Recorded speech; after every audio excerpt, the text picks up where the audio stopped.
Olá a todas e a todos, sejam bem-vindos ao Direito Criativo, o primeiro podcast jurídico pensado exclusivamente em você, que é criadora, criador de conteúdo nas redes sociais. Independente do seu nicho, quantidade de seguidores ou plataforma que você cria, aqui a gente vai falar tudo o que você precisa saber sobre direito, tendências do mercado da economia criativa, marketing de influência, empreendedorismo e negócios digitais.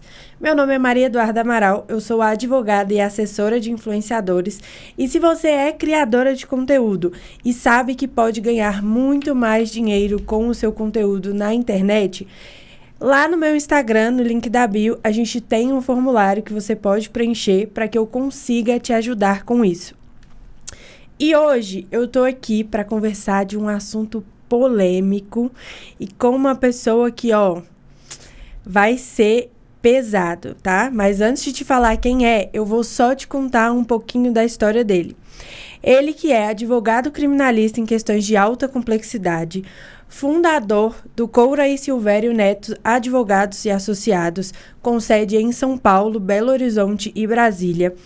Atua ativamente no setor de cripto, gaming e bets e já atuou também em grandes operações como Inquérito das Fake News, Operação Colossos e Angários. Seja bem-vindo, André Coura. Tudo bem, Maria Eduarda? Prazer imenso estar aqui contigo. Obrigado o prazer pelo é convite nosso. E parabéns pela iniciativa do projeto. Bacana obrigada. demais.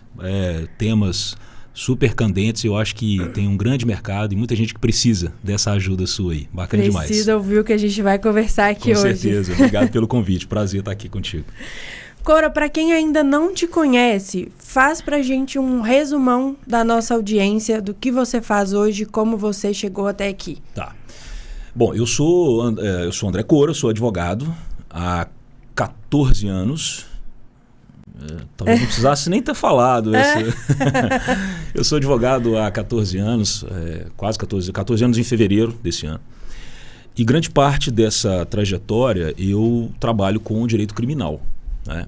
Não toda ela, mas no início eu trabalhei bastante com questões empresariais, societárias, tributárias, enfim. E em determinado momento eu fiz uma pivotagem para ficar exclusivamente na área criminal. Né? Então hoje a nossa atuação no escritório é centrada exclusivamente na área criminal, ou majoritariamente na área criminal, especialmente em processos de maior complexidade. Né? Então isso é basicamente o que eu faço hoje. Né? Assim, esse é basicamente o nosso core business lá no CSN Advogados, assessorando, enfim, ajudando pessoas e empresas que porventura tenham alguma questão criminal, seja repressivamente, como a gente diz, né, consertando o problema ou tentando consertar o problema, seja de forma preventiva, tentando atuar para que o problema não aconteça, ou minimizando as chances de que qualquer problema de natureza criminal venha a acontecer, que é a parte daquilo que a gente normalmente chama de compliance, conformidade, é ajudar o cliente, a empresa, a pessoa física, enfim, a estruturar suas operações de forma a reduzir risco jurídico criminal. Tá? E, bom, como que eu cheguei até aqui? Essa é uma pergunta difícil, né? Uma pergunta difícil, assim. Eu acho que, como grande parte dos advogados, né? Você é advogada também, você sabe como que basicamente é a trajetória do advogado. Né? Comigo não foi diferente. Assim. Eu comecei um pouco perdido, meio sem saber como é que funciona o mercado. Enfim, era outro mercado. É importante deixar claro isso, é importante que vocês entendam que assim, há 10 anos atrás, 12 anos atrás, não existia nada disso. Praticamente esse mercado, que é o que a gente está discutindo aqui, o mercado da influência, o mercado digital, por exemplo, ele praticamente não existiu, era muito incipiente, né? Então era um outro mercado e eu, enfim, comecei a exercer as minhas atividades e a vida vai se encarregando de colocar algumas coisas no lugar, né? Sim. Tem isso também. Mas, enfim, e aí as coisas foram acontecendo, estruturação do escritório, expansão do escritório, enfim, e cá estou à frente de um negócio jurídico que tem como objetivo isso, né? A gente promover segurança jurídica, especialmente na matéria criminal, para pessoas e para negócios. E para quem não faz ideia, o que é uma questão de alta complexidade? Legal. No direito criminal, né, na minha área de atuação com maior ênfase, a gente costuma apelidar, né, de questões complexas aqueles processos Quem aí nunca viu uma notícia assim, a Polícia Federal deflagra uma operação de, enfim, né? Isso é o que a gente costuma chamar de questão complexa. Então, assim, são investigações criminais ou processos criminais que normalmente envolvem uma multiplicidade de pessoas físicas ou jurídicas, empresas, sócios, enfim, e normalmente envolve uma multiplicidade de acusações. Então, lavagem de dinheiro, organização criminosa, tráfico de drogas, estelionato, pirâmide financeira. Normalmente são aqueles casos em que você tem essas pluralidades. Várias pessoas, vários crimes investigados, muitas vezes vários órgãos investigativos reunidos, Ministério Público, Polícia, Secretaria de Fazenda, Receita Federal. Então essas são as questões mais complexas que a gente apelida de, enfim, grandes operações, advocacia de alta complexidade. É basicamente isso. Né? São aqueles hard cases, vamos dizer. Eu vou te fazer uma perguntinha aqui um pouco polêmica, não precisa responder nem discorrer se você não quiser. Mas o Renato Cariani está sendo investigado agora por uma situação envolvendo a empresa dele e tráfico de drogas. Isso poderia ser considerado uma questão de alta complexidade? Eu acredito que sim, porque por alguns fatores, né? O primeiro fator é que ali naquele caso, e óbvio, eu estou dizendo, o que eu vou dizer aqui é com base nas informações que eu recebi tanto pela mídia, que isso foi amplamente propagandeado, né, amplamente noticiado, sim, e por algumas informações que estão no processo, né, porque o processo judicial ele foi denunciado, na verdade, né, as investigações, enfim, foram concluídas, ele foi denunciado, ele e alguns outros sócios, por alguns crimes, né? E o processo está público, como de regra de todo processo judicial, salvo algumas exceções. Então, assim, eu acho que é um caso de maior complexidade por duas razões. Primeiro, porque envolve uma multiplicidade de pessoas. Então, ele, os sócios, algumas pessoas que não necessariamente estão no quadro societário, e envolve pessoa jurídica também. Nós temos ali de fundo uma discussão sobre, segundo diz o Ministério Público, né, um quadro de suposto tráfico de drogas travestido em operações comerciais de insumos químicos. E aí você tem uma multiplicidade de pessoas envolvidas nisso e como um tempero final você tem a pessoa, né, a figura do Renato Cariani, que é um influencer de enorme exposição. Sim. Então isso traz uma carga de complexidade para o processo importante. Isso traz uma carga de complexidade para o trabalho importante, para o trabalho do advogado. Porque o advogado não pode se importar só com questões processuais. Né? Eu acho que o nosso compromisso é cuidar do cliente 360 graus. Sim. Então, assim, não adianta o advogado do caso ficar muito preocupado com uma petição e esquecer que ele precisa fazer um contingenciamento em relação à imagem do cliente, que é uma imagem pública. Ele é uma pessoa pública, exposta, né? É uma pessoa amplamente exposta. E isso tem sérias repercussões, tanto na esfera patrimonial, quanto no próprio processo. Porque uma coisa é uma pessoa anônima estar processada criminalmente. Ninguém sabe quem é. O juiz não sabe quem é, o promotor não sabe quem é, o delegado não sabe quem é. Não ficam, além daquilo que é o escopo da investigação, não recebem diariamente notícias sobre aquela pessoa. No caso do Renato, não. Sim. Todo mundo recebe todo dia notícias sobre ele. Então, eu acho que sim, se enquadraria em uma questão de alta complexidade. No mínimo, um processo delicado de se conduzir. Sim. Você acha, por exemplo, alguns anos atrás nós tivemos uma discussão jurídica amplamente divulgada na mídia, que foi o divórcio entre o Johnny Depp e a Amber Heard. E lá nos Estados Unidos já é muito discutido o fato da opinião pública influenciar um processo judicial em casos de pessoas publicamente expostas. Você acha que isso pode acontecer no caso do Cariani, considerando que hoje ele é um dos maiores influenciadores, se não o maior fitness do país? Eu acho que pode. E, na verdade, isso não é raro de acontecer. A questão que eu acho importante a gente ter muito claro que é o seguinte: por mais que se tenha todo um tratamento legal de como deve caminhar um processo judicial, né, assim, vamos colocar isso de uma forma muito simplista aqui. Em tese, o juiz deve decidir os processos em qualquer matéria, criminal, civil, não interessa. O juiz ele deve decidir de forma, vai dizer a lei, né, equidistante das partes, ou seja, o juiz não pode se inclinar para lado nenhum. Ele precisa observar estritamente o que está produzido de prova no processo. Essa é a figura, quem é advogado e estiver assistindo vai lembrar da figura do juiz Hércules, né? Do juiz que está... O juiz é um ser iluminado, né? Ele está fora do mundo, ele não come, não bate o carro, não briga com a esposa, não leva a menina na escola, nada. O juiz é um ser asséptico, né? E é óbvio que isso não acontece, porque o juiz é um ser humano. O juiz tem Instagram, o juiz assiste live, o juiz vai na academia, o juiz assiste jornal, o juiz ouve podcast. Então é óbvio que, em sendo uma pessoa, e isso é uma coisa imanente ao ser humano, isso é natural do ser humano, a gente se influencia pelas coisas que vêm de fora. Sim. Então é óbvio que o juiz está aberto a ser influenciado por questões externas ao processo. A grande questão é que o advogado tem que estar sempre atento para a fundamentação do juiz nas decisões. É óbvio que o juiz não vai colocar na decisão dele que ele está decidindo porque ele assistiu no Jornal Nacional. Claro que não, isso não é uma fundamentação válida.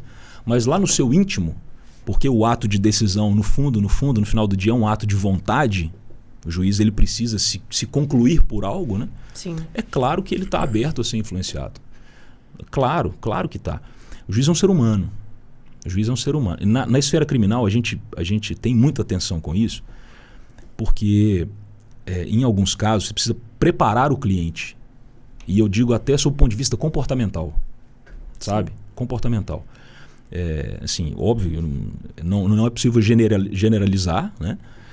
Mas em alguns casos você precisa se atentar ao comportamento do cliente, como o cliente fala, a roupa que o cliente usa numa audiência, isso tudo, o que está exposto nas mídias sociais do cliente. Porque o juiz é um ser humano. Sim. E como ser humano ele pode se influenciar, né? Então eu acho que totalmente, isso é plenamente possível de acontecer. O ser humano tem vaidade, né? O ser humano tem inveja, vaidade. Às vezes o juiz é até fã do Cariani. Entendeu? Isso acontece.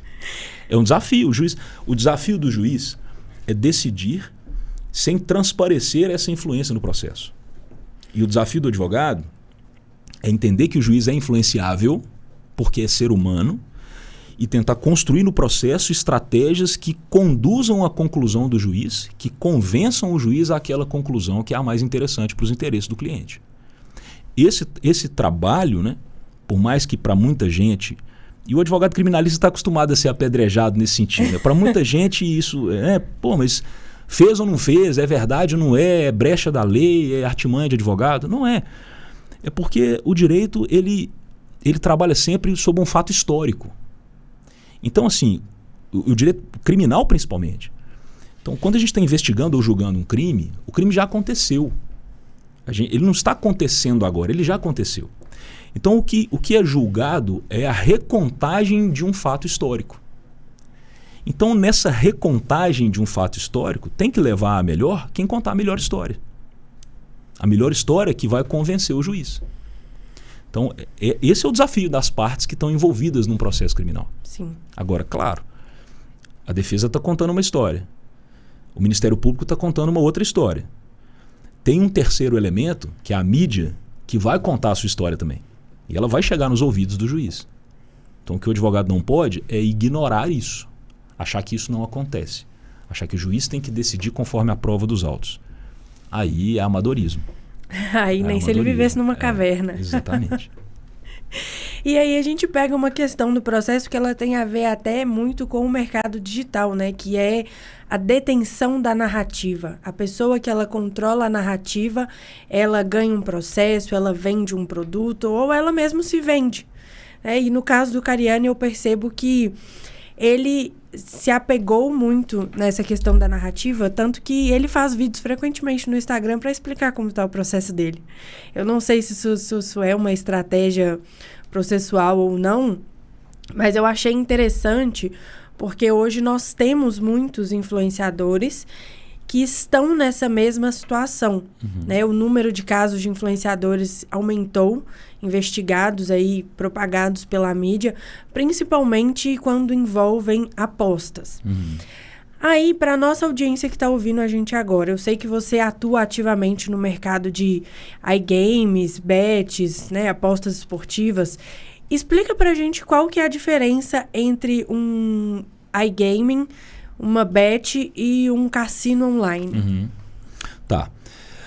Olha só, na minha visão, a gente pode considerar da seguinte forma. Bet é aposta, ponto.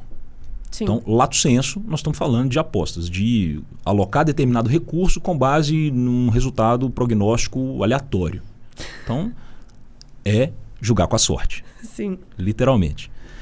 Gaming, numa acepção lato sensu, envolve qualquer prática de jogo online. A gente poderia colocar os jogos, os arcades, RPG. Tem muita gente que faz, por exemplo, game streaming, por exemplo. O cara está jogando e transmitindo e tal, é uma atividade e tal. Gaming lato sensu. Mas o que tem se convencionado, né, ultimamente, a colocar sob essa nomenclatura de gaming, é a ideia de jogos online que tem origem nos cassinos. É a virtualização dos cassinos. Então você tem ali o cassino tradicional, em que você tem uma mesa de pôquer, uma mesa de blackjack, você tem a mesa da roleta, os dados, o baccarat, etc.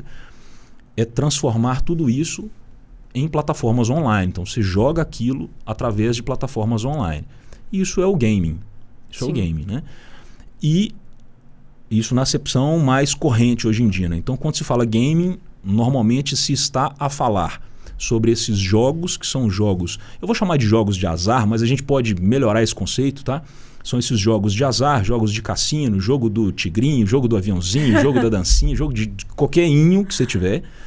E você tem as bets que tradicionalmente são aqueles portais ou aquelas plataformas de apostas em eventos esportivos. Então você tem lá o Campeonato Brasileiro, Champions League, etc. Vai jogar um Chelsea contra o Manchester. Quanto vai dar? Vamos apostar quanto vai dar esse placar. Então, bet estaria mais frequentemente relacionado com apostas de eventos esportivos e o gaming está tradicionalmente mais relacionado com esses jogos, seja uma roleta online, seja um slot, aquela, né, a maquininha Sim. Enfim, seja esses joguinhos mais modernos, como eu exemplifiquei, do tigrinho, do aviãozinho, da cobrinha, do não sei o que, enfim, todas essas... Que no fundo são apostas que estão vinculadas a um resultado aleatório, pelo menos em tese. Tá? Sim. E esse ano a gente teve a regulamentação das apostas esportivas, as bets. Essa lei, ela também regulamenta jogos de azar? E por que eu pergunto isso? A gente tem visto uma crescente, principalmente no TikTok, de vídeos desses jogos, utilizando quase sempre imagens de pessoas famosas. E a roteirização que é feita nesses vídeos é para alegar que esses jogos eles foram legalizados com a nova lei das apostas esportivas. Do que efetivamente se trata essa lei? Pois é. Antes disso, esse campo, mesmo com a nova lei, tá? Lei 14.790 de 2023, mesmo com essa nova lei, ainda é um campo meio cinzento. Ainda não está completamente clarificado. Há muitas dúvidas, há muitas lacunas, a gente não teve ainda decisões judiciais suficientes sobre essa nova lei, então é algo que nós vamos aprender ainda a trabalhar e vamos ver os resultados, vamos ver os efeitos ao longo do tempo.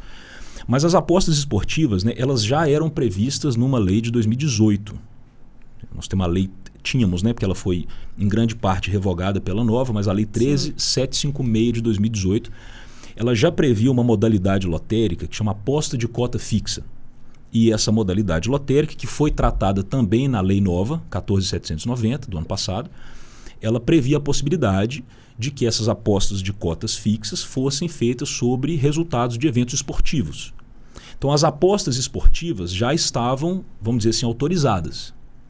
A lei nova, a lei 14.790, ela trata da mesma modalidade, ela melhora, por assim dizer, o regulamento dessas apostas esportivas, mas na minha leitura, e eu estou dizendo na minha leitura porque nós ainda não tivemos pronunciamento dos tribunais sobre isso, né? Mas na minha leitura a nova lei também autorizou, abriu uma margem, eu vou colocar nesses termos, para a regulamentação dos cassinos online. Porque Sim. Ela traz, ela disciplina aqui, em linhas gerais, tá? Basicamente, ela disciplina aqui, as apostas por cotas fixas podem ser realizadas sobre eventos esportivos e jogos online. E aí a lei traz uma série de conceitos. Ela vai conceituar o que são apostas esportivas, o que são eventos online, etc. E quando ela fala sobre jogos online, ela diz que jogos online são aqueles em que você tem um resultado aleatório através da combinação de determinados números, símbolos ou caracteres definidos nas regras, né? Pré-definidos nas regras do jogo. Sim. Então me parece muito razoável concluir que você pega aí o exemplo, uma roleta, tá? Vamos tomar a roleta só como um exemplo, assim, só como uma ilustração. O que é a roleta senão um jogo online, uma plataforma online, que está baseado sobre um resultado aleatório de caracteres ou de números pré-definidos conforme a regra do jogo. Então me parece que a lei abriu campo para a autorização desse tipo de atividade em plataformas online. Tá? Sim. Mas basicamente assim, hoje a regulamentação que nós temos mais recente sobre esses dois campos, tanto as bets quanto o iGaming, é essa lei 14.790 de 2023. E creio, de novo, sendo objetivo, creio que ela sim autorizou o funcionamento de cassinos online também. Vai haver discussão. Há quem vai discordar de mim e eu acho que o direito funciona assim. Sim. Né? O direito funciona com base na construção dialética. Eu penso A, o outro pensa B, o outro pensa C e aí no final do dia algum tribunal vai se pronunciar e vai precisar interpretar essa legislação. O Ministério da Fazenda também ainda vai regulamentar essa lei, né, que a própria lei reservou ao Ministério da Fazenda a fiscalização, a regulamentação, etc., dessa matéria. Né? Agora, o que não se pode negar é que tanto um quanto o outro, tanto as bets quanto as casas de aposta para cassinos, game, etc., online, constituem um mercado absurdamente grande, com um fluxo financeiro absurdo. E não me parece razoável que nós construamos uma interpretação de renunciar a uma arrecadação tão importante quanto essa. Então, enfim, acho, e estou dizendo acho porque o futuro dirá, que nós vamos caminhar para um cenário de fato, estruturação legal, e eu estou dizendo legal, 100% legal, de casas de aposta e cassinos online no Brasil, a partir dessa lei. Alguns países vizinhos nossos aqui, por exemplo, a Argentina, já tem inclusive físicos, né? Las Sim. Vegas, eu acredito que tenha um cassino por pessoa, praticamente. Então, eu acho que a gente vai se encaminhar para isso mesmo. Ainda nessa questão, uma pessoa que ela coloca todo o dinheiro dela ali, apostando naquele jogo, e ela perde tudo. A casa, o site, o provedor, ele tem alguma responsabilidade sobre isso? Pois é, de novo essa questão ela ainda é uma questão controversa. A nova lei estabelece diretrizes muito mais claras para a constituição da casa, para regulamentação da publicidade e para questões que eu vou chamar de saúde do apostador. Sim. Porque ela regulamenta um dever do agente promotor da aposta de metrificar e acompanhar, inclusive, o tempo de uso da plataforma do apostador. Né? Então, eu creio que com a legislação, o âmbito de responsabilidade de todos os players nessa cadeia produtiva vai ficar mais claro. Tá? Agora, para ser objetivo na resposta, eu diria que hoje, se uma pessoa aposta o seu dinheiro numa plataforma dessas e perde o seu dinheiro, a responsabilização da plataforma dependeria de demonstração pela pessoa que se sentiu lesada de que há ali algum tipo de abuso, algo ilícito, de que houve algum tipo de manipulação, porque parte do pressuposto de que a pessoa maior e capaz tem condição de realizar suas próprias escolhas. Né? E aí, enfim, fica algo um pouco cinzento. Sim. Parênteses, né? Fora os casos em que, obviamente, você tem práticas ilícitas. Né? Aí sim, o caráter de responsabilização vai vir com mais facilidade. Tá? Mas agora a gente não pode simplesmente admitir que uma pessoa, porque apostou e perdeu dinheiro numa plataforma, que ela possa responsabilizar todos os personagens daquela cadeia produtiva só porque ela existiu. ou seja, numa modalidade de responsabilidade quase que objetiva desses personagens, como a gente tem no direito do consumidor, por exemplo. Né? E eu estou dizendo isso na minha leitura em relação à situação que a nova lei traz e numa comparação com o vácuo normativo, de alguma forma, que a gente ainda tem hoje sobre essas plataformas. Tá? Porque se você disser assim, hoje, excluindo a nova lei 14.790, cassino online pode funcionar no Brasil? Hoje, não. Se a gente excluir da interpretação da nova lei, se a gente desconsiderar que a nova lei autorizou esse funcionamento. Como eu disse há pouco, no meu entendimento, na minha leitura, ela autorizou. Ela abre campo para que a gente entenda como regular um negócio que conduza um cassino online no Brasil. Tá? Eu sei que vai ser polêmico, eu sei que tem gente que concorda, tem gente que discorda, mas é a minha leitura sobre a legislação e os tribunais ainda vão dizer. Sim. Então, assim, a dinâmica de responsabilização ela precisa da demonstração de algum tipo de dolo, de culpa, de erro, de vício, né? Não simplesmente por um caractere objetivo. O que eu vejo hoje na internet é que a pessoa ela escolhe apostar, mas ela não escolhe se responsabilizar quando ela perde tudo, né? Então, talvez isso vá ser realmente até um pouco polêmico e principalmente trazendo essa questão para o influenciador. Hoje, o que a gente mais discute é que essas plataformas elas ficaram famosas no Brasil por causa dos influencers. Então, desde o início, a gente tem influenciadores que são embaixadores dessa casa de aposta, tiveram influenciadores que fizeram muita propaganda sobre isso. E hoje as pessoas tentam culpabilizar um pouco os influenciadores pelo vício nas apostas, né? Mas eu acredito que talvez não seja tão culpa deles assim. Que se você for parar para pensar, desde 2010 a gente tem aposta esportiva. O Cartola, por exemplo, sempre existiu. Trazendo essa questão um pouco para o lado deles. Qual que é a diferença, falando em segurança jurídica, para o influenciador que ele divulga uma bet, que é uma aposta de cota fixa, e um cassino? Que tipo de problema ele pode ter na divulgação dessas duas modalidades? Pois é.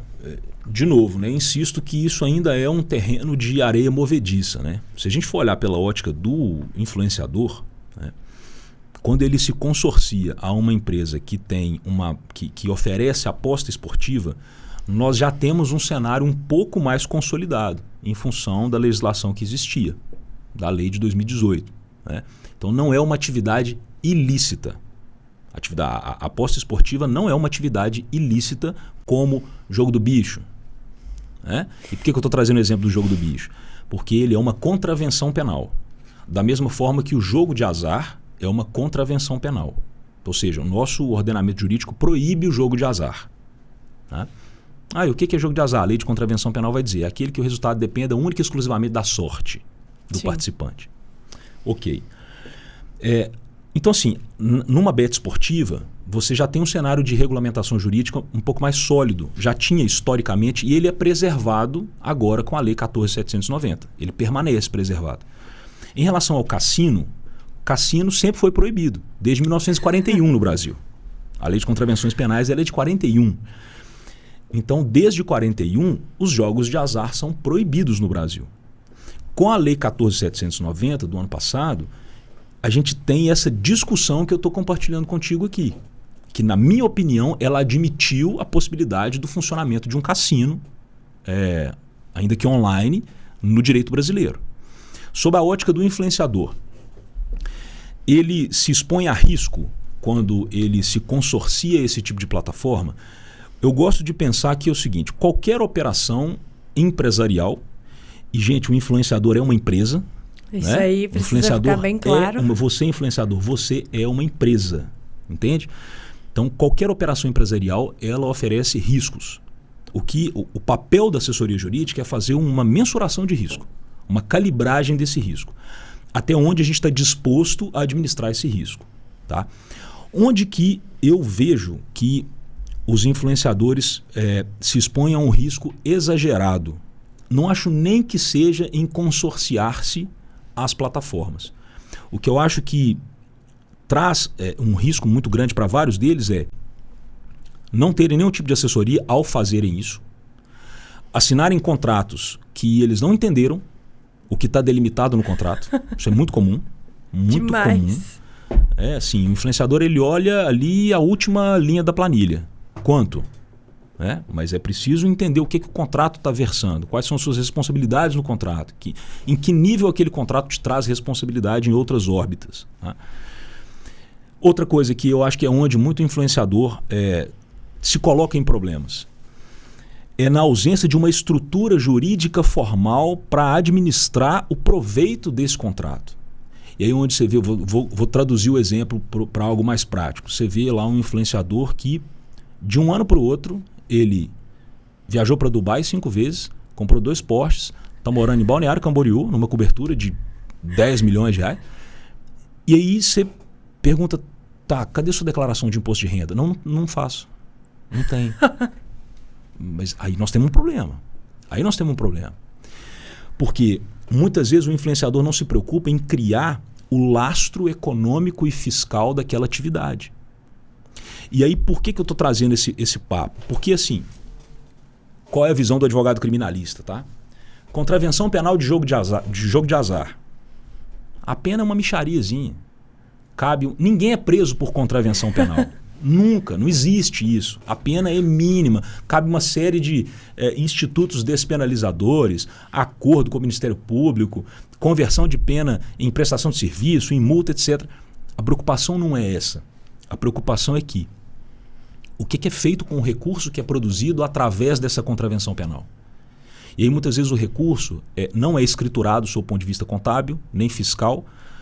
Quem recebe o recurso não tem lastro fiscal para ter, não tem declaração de imposto de renda, não tem PJ constituída, coloca o carro no nome do irmão, coloca o dinheiro na conta bancária da esposa, e isso tudo no final do dia acaba caracterizando lavagem de dinheiro. Pode acabar caracterizando lavagem de dinheiro. O que é um prato cheio para a polícia e para o Ministério Público, e a gente tem visto isso acontecer com alguma frequência nos últimos anos. Influenciador do Tigrinho é preso, casal influenciador da rifa é preso. Por que isso acontece? E óbvio, eu estou generalizando aqui, né? Cada caso é um caso, tem a sua complexidade, é preciso avaliar pontualmente. Mas normalmente essas pessoas se encontram nesses problemas de natureza criminal em função dos crimes mais graves, que são a lavagem de dinheiro, a organização criminosa, a associação criminosa, que estão todos originados no crime originário de jogo de azar ou de pirâmide financeira, por exemplo. Entende? Então algo que, em princípio, sob o ponto de vista criminal, é algo diminuto, a doutrina até chama as contravenções penais de delito anão, porque ele é muito pequeno, uma bobaginha. Só que essa bobaginha vai se consorciando com outros crimes mais graves, e é isso que justifica lá na frente, em algumas operações, a gente vê notícias como essas. Um influenciador fulano de tal foi preso, teve carros de luxo apreendidos, dinheiro bloqueado na conta. Por quê? O que se está investigando ali, muitas vezes, não é a contravenção penal de jogo de azar. Não é a contravenção penal não é o crime contra a economia popular de pichardismo ou de pirâmide financeira. O grande escopo da operação policial, do processo, é investigar lavagem de dinheiro, evasão de divisas e organização criminosa, que são crimes graves.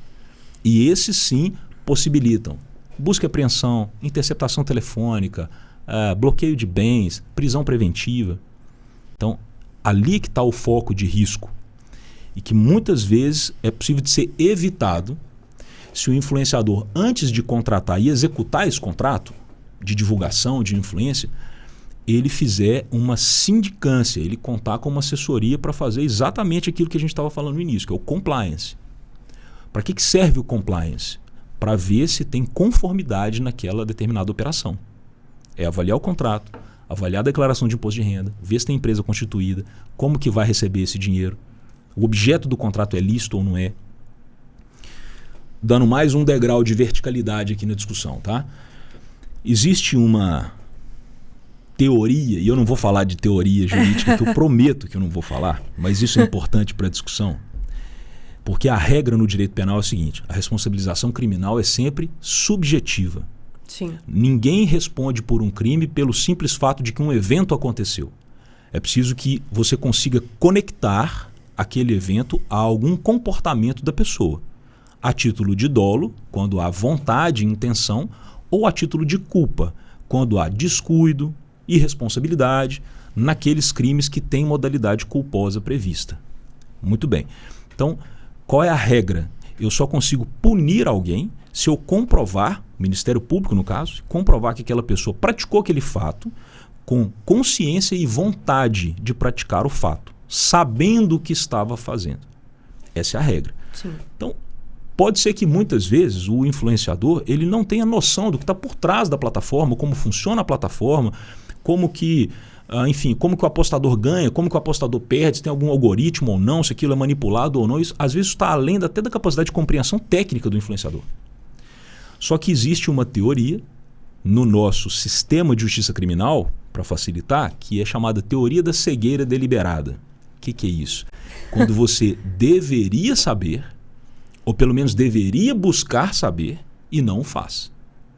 Aquilo tem cheiro de algo errado, mas você, lembra do macaquinho? Você tampa os olhos, tampa o ouvido e vai. Então, em alguns casos, a aplicação dessa teoria pode redundar na responsabilização da pessoa. Então, assim, dito todo esse juridiquês, o que eu acho que o influenciador tem que fazer? O influenciador que, de fato, encara a influência como um objeto de empreendimento. Que ele entende que a imagem dele é o seu recurso de trabalho. Que o que ele tem ali não é só um perfil no Instagram, é uma empresa. Ele precisa contar com uma assessoria prévia. Uma marca se aproximou e fez uma proposta de fazer um projeto de influencer ali, de uma determinada plataforma. Legal, vamos avaliar do que se trata. Como é que funciona? É bet esportiva? É cassino? Deixa eu entrar na plataforma. Deixa eu expor isso aqui para o meu advogado. Beleza, manda a minuta do contrato, vamos avaliar. Como é que está a minuta do contrato? Como é que a empresa do influenciador está, sob o ponto de vista fiscal, tributário, societário, para receber isso? Onde que o influenciador vai receber esse dinheiro? Em território nacional ou vai receber lá fora? Vai receber em cripto? A gente vê cada coisa que você fala, não é possível que você fez isso, cara. Não é possível que você fez isso. Não pensou um segundo antes de fazer isso. 0 segundo, entendeu? Então, o cara, numa tacada só, o cara tá no jogo de azar, na lavagem de dinheiro, muitas vezes na evasão de divisas, porque manda dinheiro para fora, na sonegação fiscal. Então, assim, não é terrorismo jurídico, é as coisas como elas são, como elas funcionam. E com um detalhe adicional, que é, precisamos lembrar que as polícias e o Ministério Público, que é a quem compete a investigação criminal, no sentido amplo, não estão acostumados com isso, porque esse é um evento recente. Sim. Esse é um evento muito recente. Essa ideia de uma pessoa que vende a sua influência, a sua imagem, a troco de, né, vincula a sua imagem a troco de um recebimento financeiro para promover determinado produto, plataforma, serviço, etc., isso sempre existiu. Só que não nesse formato e somado ao fato de que essa ideia de plataformas de apostas e jogos online, de cassino online, de roleta online, de slot online, isso é tudo muito novo. E as polícias e o Ministério Público não estão acostumados a trabalhar com isso. Nós vivemos sob a égide de um Código Penal que é de 1940. É da década de 40. Não tinha nem internet no Brasil. Não tinha nada. Então, assim, claro que estão acostumados a trabalhar com crimes financeiros? Claro que sim. Lavagem de dinheiro? Claro que sim. Mas esse evento todo do digital, desses novos mercados, isso é novidade. Então, muitas vezes isso bate no colo do delegado de polícia e ele não tem essa visão criteriosa a fundo como a gente que trabalha com isso todo dia tem. Ele bate o olho e fala, não, 10 pessoas falaram que perderam dinheiro aqui, então o que está acontecendo aqui é estelionato. Ponto. Aí ele abre um inquérito policial para investigar aquele influenciador, aquela plataforma por estelionato. E por lavagem de dinheiro e por associação criminosa. Simples assim. E aí da noite para o dia, todo mundo envolvido naquela cadeia produtiva está investigado. E amanhã todo mundo está denunciado numa ação criminal por estelionato, associação criminosa, lavagem de dinheiro. Então, esses são os riscos.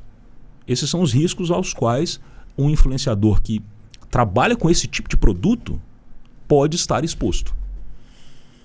E quando isso ocorre, existe o risco dele levar isso para as pessoas que estão ao redor dele?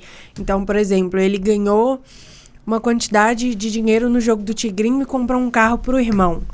Ou ele também é vinculado por contrato a uma outra marca, essa investigação ela pode se estender para outras pessoas, para além da figura do influenciador? Ótimo isso, pode. Pode porque na investigação criminal o contrato não é uma limitação. O contrato ele rege a relação entre o influenciador e o seu contratante. Seja a marca, seja a plataforma, não interessa. É um documento que rege a relação entre essas duas partes. Agora, o Estado, quem faz a investigação é o Estado, é a polícia, é o Ministério Público, ele não está vinculado ao contrato.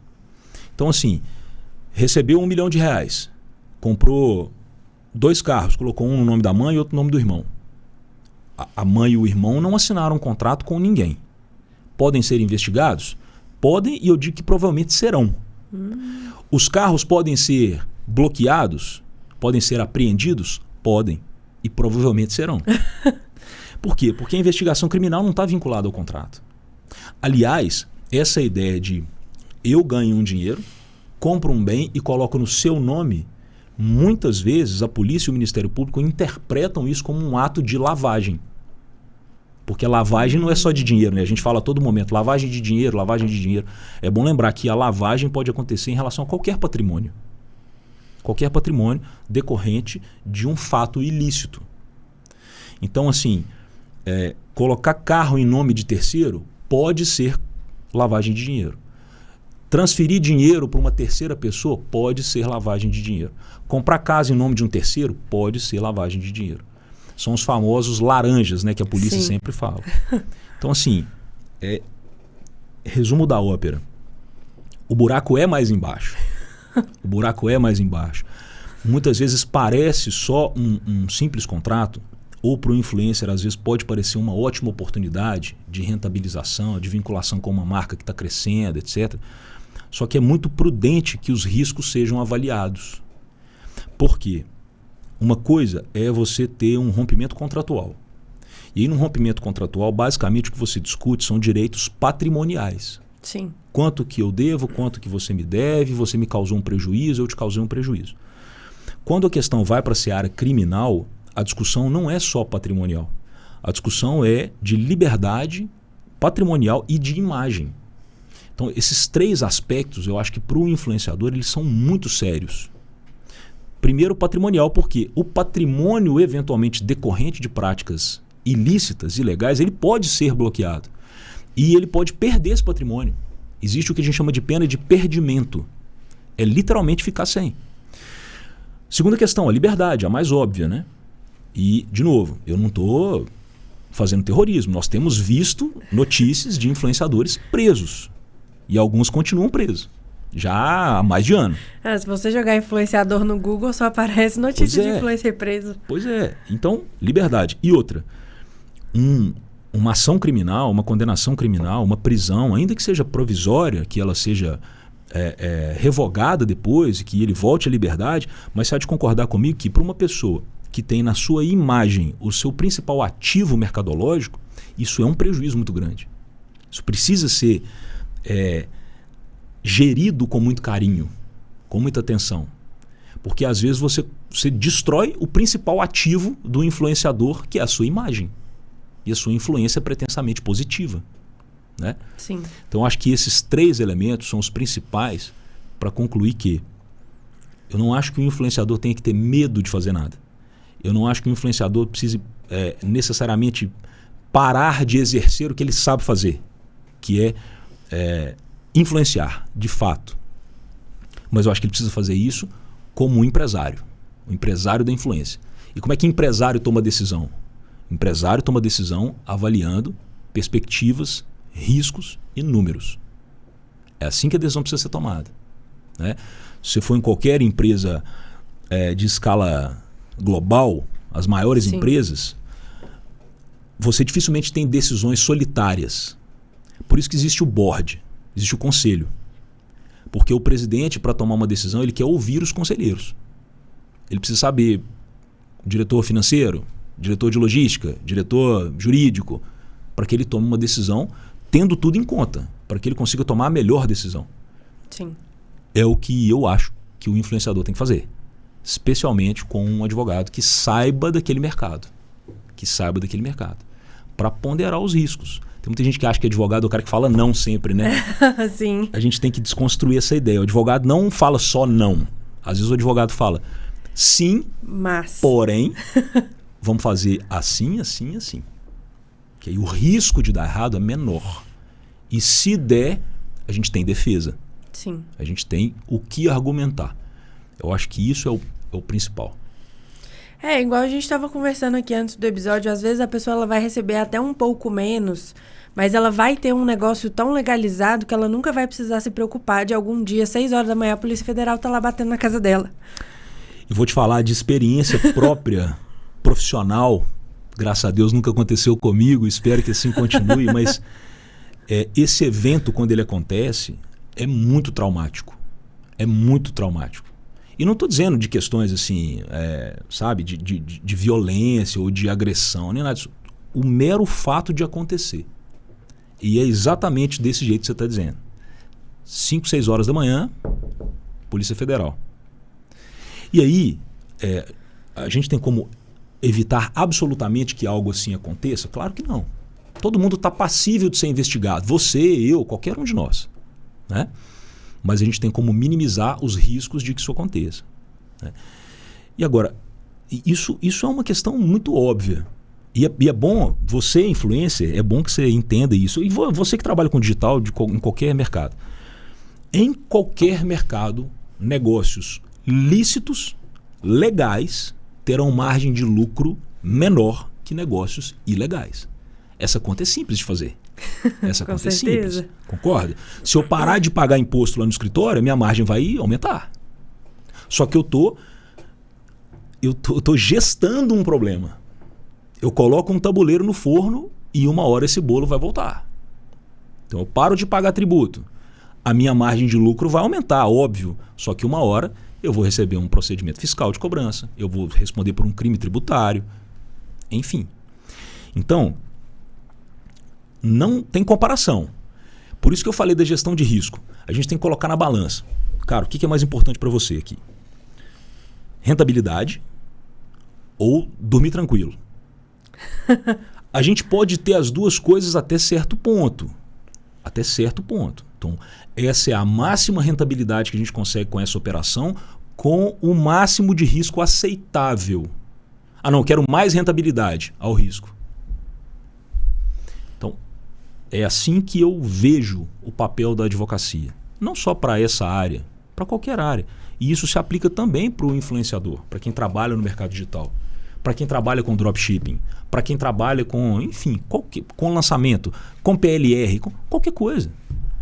A questão é, e cá para nós, o mercado digital é uma fonte inesgotável de recurso. Sim. Tem sempre muita gente para comprar qualquer coisa. Qualquer coisa. Então o potencial de rentabilização é muito grande. A questão é, até onde eu admito a elevação do risco jurídico em função de um potencial de rentabilização. Essa sempre é a conta de $1 milhão. É a conta que a gente tem que sentar e fazer. Tá? Dá para tirar mais, dá para ganhar mais? Dá. Só que você vai ficar descoberto. Correr um risco maior. Tá a fim de correr esse risco? E às vezes os efeitos desse risco, eles não são só financeiros. Às vezes os efeitos são esses que a gente está colocando aqui. Entende? E às vezes a pessoa pode até perder tudo por causa de ganância. Exato. Porque se a pena for de perdimento... Pode. Beleza, você não vai preso, mas você também não tem nada. E uma vez, essas medidas no processo criminal, elas são complicadas, porque assim, medidas cautelares, que a gente chama, né? Cautelares patrimoniais, ou seja, indisponibilidade de bens. Vamos bloquear o dinheiro que o cara tem na conta bancária, vamos apreender os veículos e vamos indisponibilizar o imóvel. Manda um ofício para o cartório, né, e fala, cartório, esse cara não pode transferir esse imóvel. Tá impedido judicialmente. Quando isso acontece, e isso acontece normalmente, né? Eu estou dizendo normalmente, mas 100% das vezes, sem aviso prévio, sem direito de defesa, isso simplesmente acontece, como o próprio nome já diz, cautelar. É para preservar aquele patrimônio. Então, assim, não tem direito de defesa anterior e, via de regra, esse patrimônio só é liberado ou se ele for legalmente comprovado de terceira pessoa ou se a pessoa proprietária for absolvida no processo. Então, é um risco sério o cara perder tudo que ele conquistou por um deslize ou pela ausência de uma assessoria bem feita, de uma condução criteriosa das atividades dele. Acontece. E às vezes a gente não consegue reverter, porque já chegou tarde demais. Sim. Entende? Essa é a questão. Eu imagino que um processo criminal hoje ele dure uma média aí de 12 meses e sendo bacana. Sendo muito bacana. Talvez você nunca tenha sido tão bacana na sua vida. Dura muito mais do que isso. Geralmente dura muito mais do que isso. Nós estamos falando aí de processo. Claro, é muito difícil estabelecer um tempo certo, né? Mas especialmente os processos mais complexos, que envolvem questões financeiras, lavagem, organização criminosa, etc., eles tendem a ser mais demorados, porque tem mais gente envolvida e porque a matéria é mais complexa. Normalmente você tem uma série de laudos de laboratório de lavagem de dinheiro, você tem uma série de relatórios de inteligência financeira, então são processos complexos. Então assim, fácil, 3, 4 anos para a primeira fase, fora a fase de recurso, etc. Então, muitas vezes a pessoa fica 3, 4, 5 anos com o patrimônio completamente bloqueado. Completamente bloqueado. Acontece. Nossa, imagina você ficar 5 anos sem poder tirar dinheiro da sua conta. É um caos. Misericórdia. É um caos. Eu falo isso, assim. E, de novo, não é fazendo terrorismo. Eu acho que a gente tem que administrar as coisas do jeito que elas são. É assim que é. É assim que é. Né? Da mesma forma que, para ser influencer, precisa ter o quê? Exposição. Certo? Não, mas eu sou tímido, eu não quero mostrar. Cara, então você não pode ser influencer. Ponto. É como é. É assim que é. E é assim que as coisas funcionam aqui nesse tipo de caso. Por isso que eu insisto que o grande ouro, né, é a estruturação prévia. Antes da coisa chegar nesse ponto. Antes de chegar nesse ponto. Porque às vezes é possível resgatar, mas tem situações em que não há resgate mais. E aí é complicado. A gente pode só diminuir o risco. Contenção de danos. Sim. É o que sobra para ser feito. Nos casos, e aqui eu vou voltar a polêmica um pouquinho no ano passado. Quando a gente teve a primeira polêmica nesse sentido de jogos online, foi com a Blaze. Na época da Blaze, alguns influenciadores começaram a ser muito criticados na internet porque foi descoberto que eles não divulgavam os jogos direto da plataforma, mas através de vídeos gravados em que parecia que você estava dentro da plataforma, mas você não estava efetivamente. E eles sabiam que eram vídeos porque eles precisavam divulgar justamente isso. Quais as implicações legais nesse caso em que você está sabidamente enganando a pessoa que está te assistindo, a sua audiência? Aí eu acho que é um fator de agravamento. Porque assim, vamos lá, de novo. É um campo ainda nebuloso em muitos aspectos. Mas é uma figura muito diferente o caso do influenciador que simplesmente se relaciona com uma determinada marca ou plataforma ou produto e anuncia aquele produto.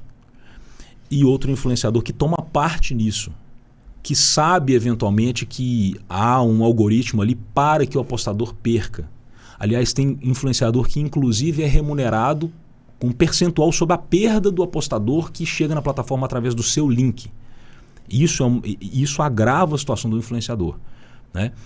Então assim, eu acho que se comprovado isso, se comprovada a má fé do influenciador nesse aspecto, pode sobrar para ele alguma carga de responsabilização, tanto civil, de reparação de danos, quanto criminal, se houver uma investigação em curso, né? Sim.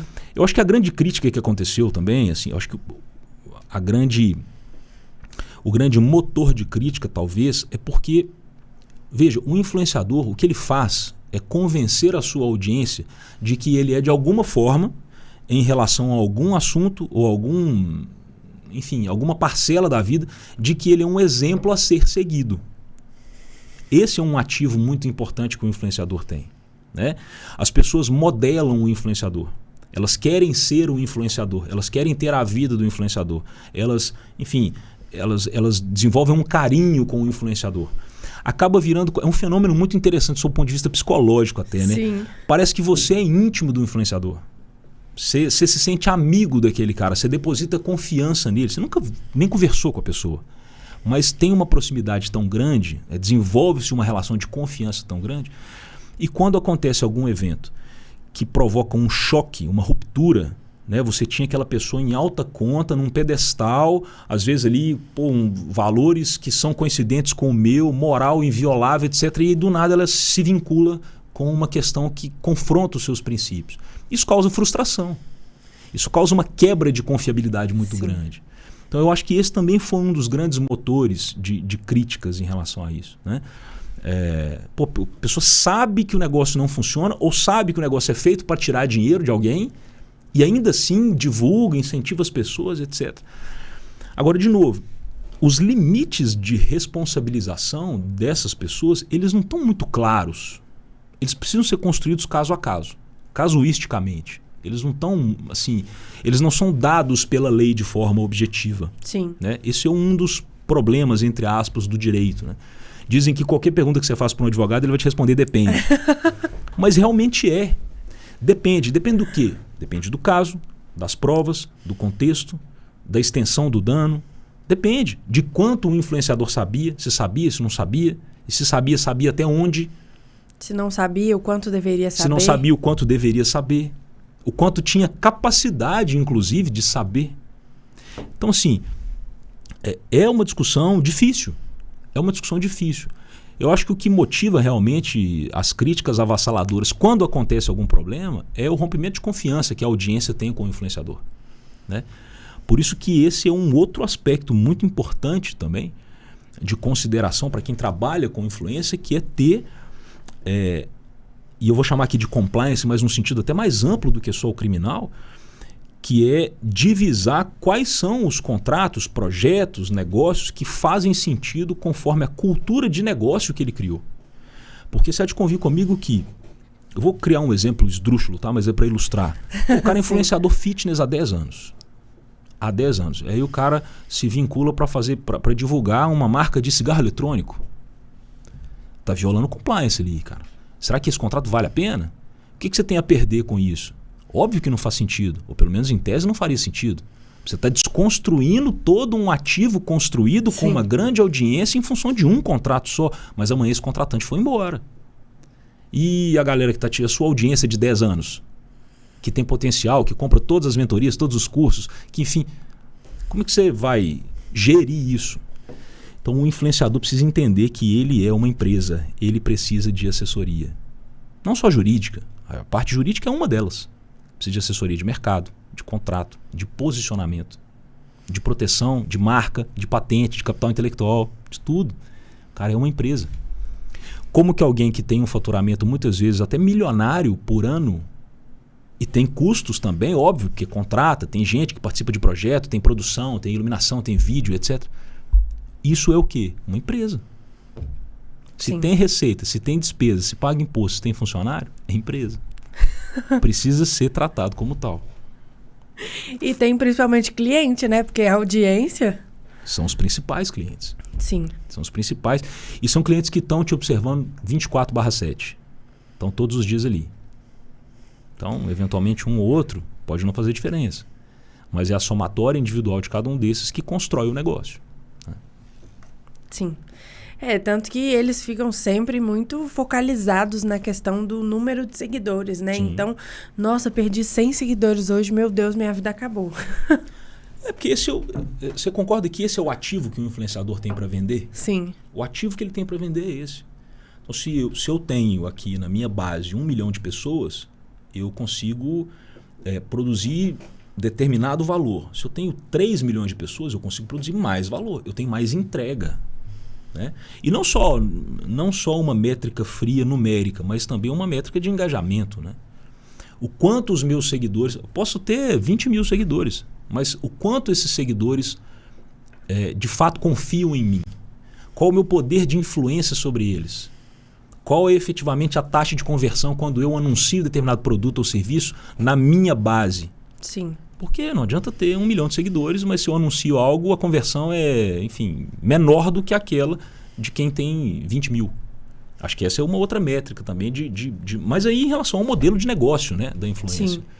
Mas é claro que o influenciador tem que se preocupar com a sua base, que é o que faz o negócio dele, né? Lógico. E ainda nessa polêmica da Blaze, quando explodiu toda a situação, alguns influenciadores eles alegaram que não poderiam se desvincular do contrato, ou porque ele não previa, ou porque a multa era muito alta para ele naquele momento. Só que quando realmente começou a ser investigado, todos eles se desvincularam. Quais são as consequências de você pedir desculpa, se desvincular, encerrar um contrato antes de uma investigação e fazer isso depois do início de uma investigação? Tá. Assim, para fins de responsabilização criminal, pouca diferença faz. Eu não vou dizer que faça nenhuma diferença, né? Porque isso pode fazer alguma diferença pensando lá na frente, se tudo der errado, quando a gente estiver discutindo dosimetria de pena. Mas assim, para a gente não transformar isso aqui numa aula de direito penal, eu vou dizer que basicamente não faz diferença. Por quê? Porque o processo penal, a investigação criminal, ela se debruça sobre fatos já acontecidos. Não tem Minority Report. Não dá pra gente buscar o que vai acontecer. É o que foi. E o que foi, foi. Mesmo se a gente rescindiu o contrato agora, nos últimos 2 anos o contrato estava vigente e eu, influenciador, divulguei aquela plataforma, ou aquela marca, ou aquele produto. Então aquilo aconteceu. Rescindir o contrato agora ou não, tanto assim, né, vamos fazer um recorte aqui. Quando a questão começou, muita gente disse, não, eu não posso rescindir porque eu tenho uma multa milionária no contrato, etc e tal. Ok. Quando o negócio apertou, todo mundo pulou fora. Por quê? Não interessa a multa quando o que está em vista é eventualmente responder um processo criminal e perder sua liberdade. Né?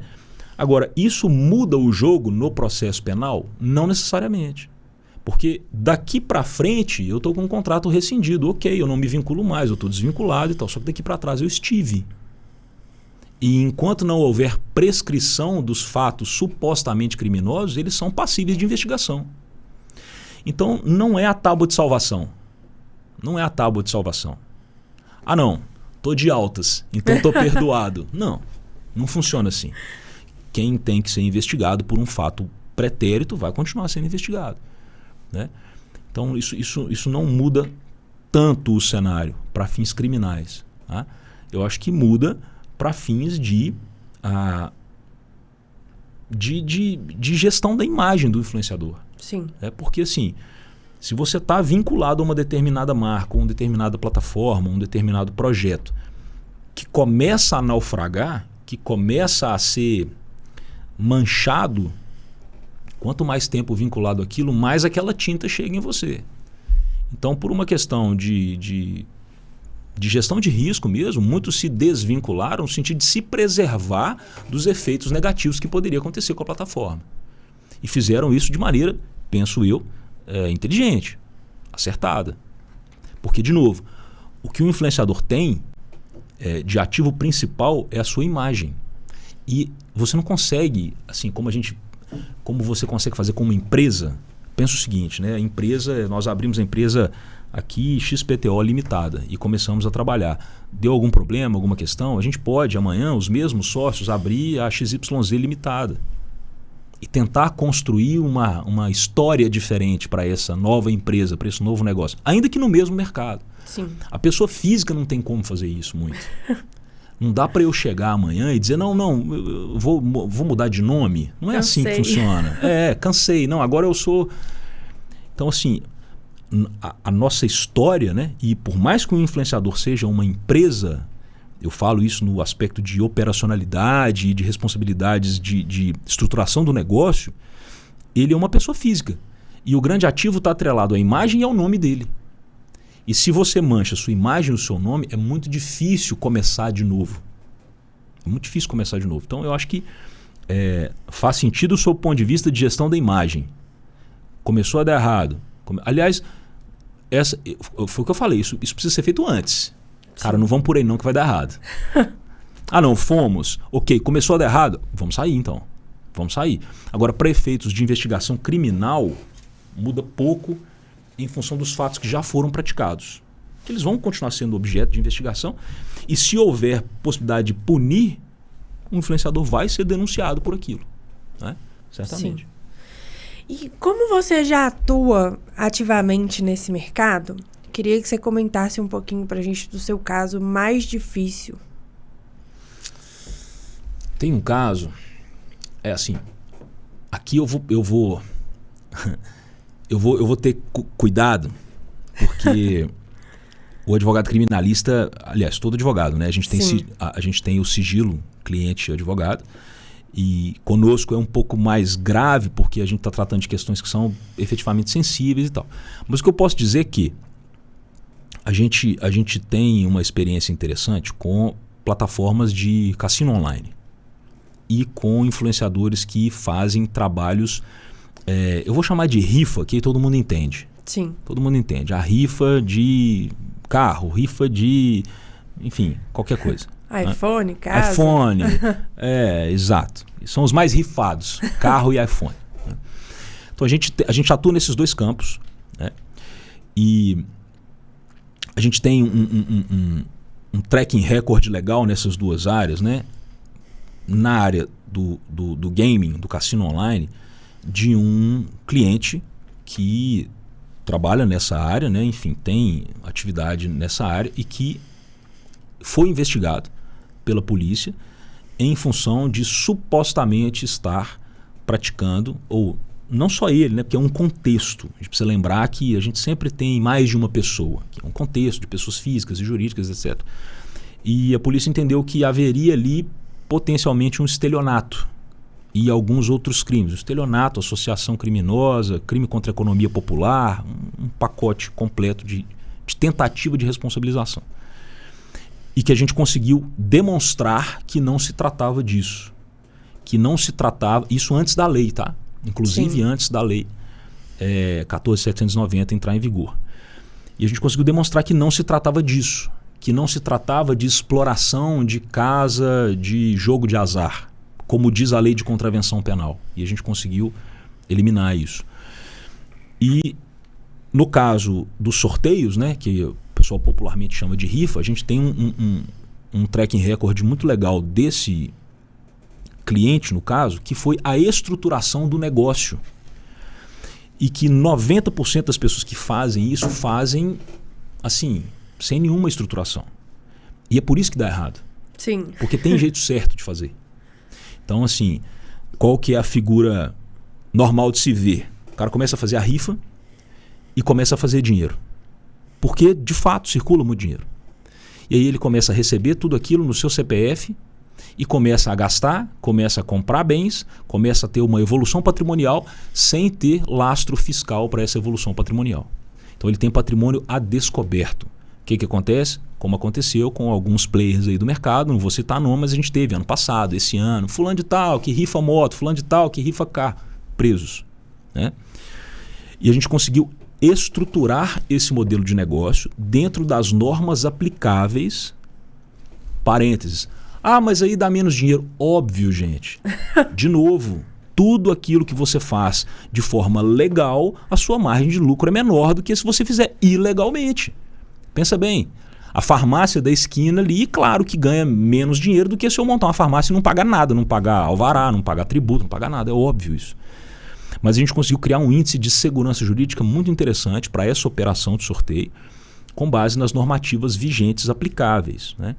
Envolve SUSEP, envolve Receita Federal, envolve estruturação societária, envolve planejamento tributário e envolve inclusive um trabalho de consultoria no exercício da atividade final do influencer, porque uma vez que você tem um negócio regulado, que você estruturou um negócio, você há de convir comigo que o influencer não pode falar qualquer coisa. Sim. A copy não pode ser qualquer uma, a promessa não pode ser qualquer uma, sob pena de você eventualmente se responsabilizar. Então, acho que seriam, especificamente nesse caso, né, nesse mercado de influência, desse mercado digital, dois casos que a gente teria tracking records legais e de sucessos interessantes foram esses, né? Óbvio, tem vários outros que são curiosíssimos, mas que não estão imediatamente afetos ao mercado digital, né? Sim. Aliás, no escritório de advocacia criminal, o que você mais tem é caso estranho e difícil, né? E aqui no começo a gente contou para a audiência que você já participou de grandes operações, como, por exemplo, o inquérito das fake news. Qual dessas operações foi mais significante para você e que você pode contar para a gente um pouco melhor sobre ela? Tem várias que me marcaram, assim, que foram, no mínimo, interessantes, né? A Operação Colossos, né, essa aqui que você falou no início, ela, na verdade, ela ainda está em curso, né? Sim. Ela é uma operação muito interessante por conta da dimensão, né, e da matéria. Ela, em tese ali, o que a Polícia Federal está investigando é um suposto esquema de operação com criptoativo que teria, segundo a Polícia Federal, teria promovido a evasão de mais ou menos 6 bilhões de dólares em divisa do Brasil para fora, né? Então, diz a Polícia Federal que haveria um esquema de mandar cripto para fora, de operar, de fazer, de tradear, de fazer trading de cripto fora dos ditames regulatórios, e potencialmente teria organizações criminosas de fundo que estariam usando essa estrutura para lavagem de dinheiro. Sim. Então é uma operação interessante porque ela traz um nível de complexidade, e de complexidade até tecnológica interessante, porque cripto também é um negócio novo. Né? Assim, e eu digo nós, o cenário jurídico como um todo, né? Nós não estamos ainda totalmente familiarizados com isso, né? Com regulamentação de mercado cripto. Até essa discussão, por exemplo, mandar cripto para fora é ou não é evasão de divisa? Cripto é divisa ou não é? É dinheiro ou não é? Né? É possível lavar com cripto? Criptolavagem? Isso é um ativo passível de ser lavado ou não é? Esse universo ainda é cinzento, ainda é com respostas assim meio fluidas, sabe? Então é uma operação que eu acho muito interessante pelas dimensões, né? Começou na Polícia Federal de São Paulo, mas ela, enfim, se espraiou para o Brasil inteiro. Você vai lembrar, assim, recentemente teve uma segunda fase em que um determinado investigado foi preso tentando embarcar para Dubai, no aeroporto de Congonhas. Sei. Então, enfim, essa foi uma operação interessante. Essa semana mesmo nós tivemos uma também interessante, tivemos uma finalização de uma interessante também, que foi uma operação em Minas Gerais, e que envolveu o segmento de empresas de factoring, de fomento mercantil, né? Que a gente conseguiu agora essa semana um habeas corpus para encerramento da ação penal contra o nosso cliente, então foi resolvida a situação. Mas tem várias, assim, nossa, Operação Alegria, que foi aqui no sistema prisional de Minas Gerais, enfim, tem muita coisa, tem muita coisa. Mas, de novo, são operações, assim, a maioria delas, tá? Tirando a Operação Colossos, que não tem propriamente a ver com influencer, mas ela tem uma pegada de tecnologia interessante em função dos criptoativos, né? Normalmente, essas grandes operações elas estão vinculadas. Elas têm como razão de fundo, né? Ou tráfico de drogas, nacional ou internacional, drogas, armas, etc. Sim. Ou criminalidade econômica e financeira. Lavagem, evasão de divisas, sonegação fiscal. Geralmente são as matérias de fundo desses casos que ganham mais repercussão, que são maiores, mais complexos e tal. Então esse é o nosso métier ali, é onde a gente gosta de... É por aí que a gente gosta de caminhar. Sim. E para o influenciador que está ouvindo a gente e fala assim, não, eu gosto de fazer minha rifa, eu gosto de divulgar o meu tigrinho aqui, é o que me dá dinheiro, eu quero continuar sendo embaixador aqui das bets, é isso que eu gosto, é isso que eu quero. Como que você consegue ajudar ele a não ser o próximo investigado? De novo, eu reforço que, assim, eu acredito que a advocacia não pode ser, o advogado não pode ser aquela figura que fala não, sempre. O advogado não pode ser o cara, sabe, assim, aquela figura nas antigas corporações que, vamos perguntar pro jurídico. Não, se for pro jurídico, não vai fazer. Porque o jurídico vai dar bomba em tudo. Não envolve o jurídico, não. Eu não acho que é por aí. Eu acho que a gente tem que tratar isso com diagramação de risco. Então, assim, quero continuar fazendo, quero fazer... Ok, beleza. Vamos fazer do jeito certo? Vamos fazer do jeito em que o índice de risco jurídico é menor? Ou de um jeito que pelo menos a gente tenha matéria de defesa lá na frente, se der algo errado? Sim. A questão é não fazer de qualquer jeito. Quando se faz de qualquer jeito, se assume qualquer resultado. Se aceita qualquer efeito. E o que a gente tem visto acontecer na prática é isso. Influenciadores, muitas vezes puxados para dentro de investigações criminais porque não tiveram a devida assessoria. Porque fizeram da sua própria cabeça, porque, enfim, não tiveram a coordenação daquela operação de um jeito certo. Não estou dizendo que fazer isso evite que o problema aconteça. Mas ter uma assessoria bem estruturada pode não evitar que o problema aconteça, mas pode deixar um caminho de saída do problema. Essa é a grande questão. Sim. Porque às vezes a gente chega em alguns casos que você olha e você fala, cara, tem o que fazer. Infelizmente, nem Deus aqui para te ajudar. Não tem jeito. Agora, se lá atrás a gente tivesse caminhado por outros caminhos, agora a gente teria uma porta de saída. Pelo menos uma tentativa de girar a maçaneta. Agora a gente nem alcança a maçaneta. Então o que eu diria para os influenciadores não tenham medo de operar no seu mercado. Só saibam o que estão fazendo. Estejam acompanhados, saibam o que estão fazendo. Contem com a assessoria de quem conhece não apenas do que vocês fazem, mas que conhece daquilo que vocês não conhecem. Porque é óbvio, eu não sou influenciador, eu não me considero como tal, eu não ganho dinheiro fazendo influência. Então o influenciador sabe muito mais do mercado dele do que eu, sabe muito mais lidar com a audiência dele do que eu. Só que eu sei muito mais dos efeitos que podem acontecer do que ele. Então é isso que eu estou dizendo. Caminhe ao lado de alguém que possa te alertar dos perigos que tem na estrada. Vamos evitar isso aqui, porque ali na frente tem um buraco que eu sei que ele está lá. E eu sei que se você for nesse passo, você vai tropeçar. Então vamos corrigir a rota, vamos um pouquinho para cá. Acho que essa é a recomendação de ouro, sabe? Não faça sozinho. Cara, você abre uma empresa, qual é a primeira coisa que a gente pensa? Preciso contratar um contador. Preciso de um contador para abrir a empresa. Cara, conte com um advogado também. Um advogado que saiba sobre isso. Você é influenciador. Procure um advogado que saiba sobre isso, sobre esse mercado, sobre essa realidade. Porque é uma realidade distinta. Estamos aqui entre advogados. Sim. A gente estava conversando sobre isso antes de começar o podcast. É um fenômeno novo. Então o advogado ele não precisa só saber direito, não. Não adianta só saber direito.